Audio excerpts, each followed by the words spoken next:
Houston, ici l'ISS, vous nous recevez? Oui, oui, oui.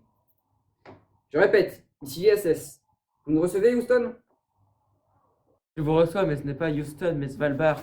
Je suis le Père Noël et ce n'est pas une blague. C'est ça, Père Noël. Pouvez-vous transmettre les informations capitales concernant la météo des prochains jours? Svalbard et SS, je confirme la transmission, d'autant plus que j'en aurai besoin. La nuit de Noël dans 2 jours.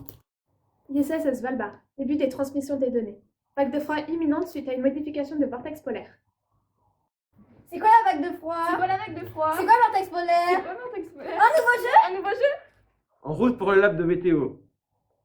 Une vague de froid, c'est un épisode de froid intense pendant plusieurs jours consécutifs et sur une large étendue géographique. Un flux d'air provenant du pôle Nord, emprisonné entre un anticyclone situé sur l'Islande et le Groenland, ou une dépression située sur la Scandinavie. Un flux d'air venant du nord-nord-est qui apporte de l'air froid et sec d'un anticyclone de Scandinavie, soit l'extension d'un anticyclone de Sibérie. La formation des vagues de froid intense a pour origine le vortex polaire. En effet, ce sont des vents froids qui tournent en haute altitude au-dessus des pôles de la Terre grâce au courant de jet. Courant d'air très rapide de quelques centaines de kilomètres de large, de quelques kilomètres d'épaisseur, et qui, pendant l'hiver de l'hémisphère nord, contient l'air glacial dans la zone arctique. Le du vortex polaire se forme à partir de la différence de température entre l'équateur et les pôles.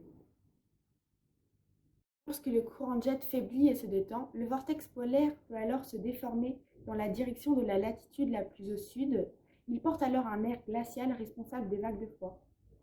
Les vagues de froid les plus intenses ont été observées en 1956 et 1963 avec une durée supérieure de 25 jours, puis en 1985 et 1987 avec une durée supérieure de 15 jours. D'autres épisodes sont relevés sur une période de 2 à 15 jours avec une intensité de -2 à -9. Le cercle présenté avec l'année nous renseigne sur la sévérité de la vague de froid. En effet, plus l'aire du cercle est grande, plus la vague de froid est sévère. Les écarts de température observés dans les valeurs négatives par rapport à la moyenne témoignent des vagues de froid qui sont régulièrement présentes sur la tranche 1900-1993. On observe ensuite un espacement de cet écart négatif, ce qui nous permet de dire que les vagues de froid sont moins fréquentes depuis 1993 jusqu'à 2018.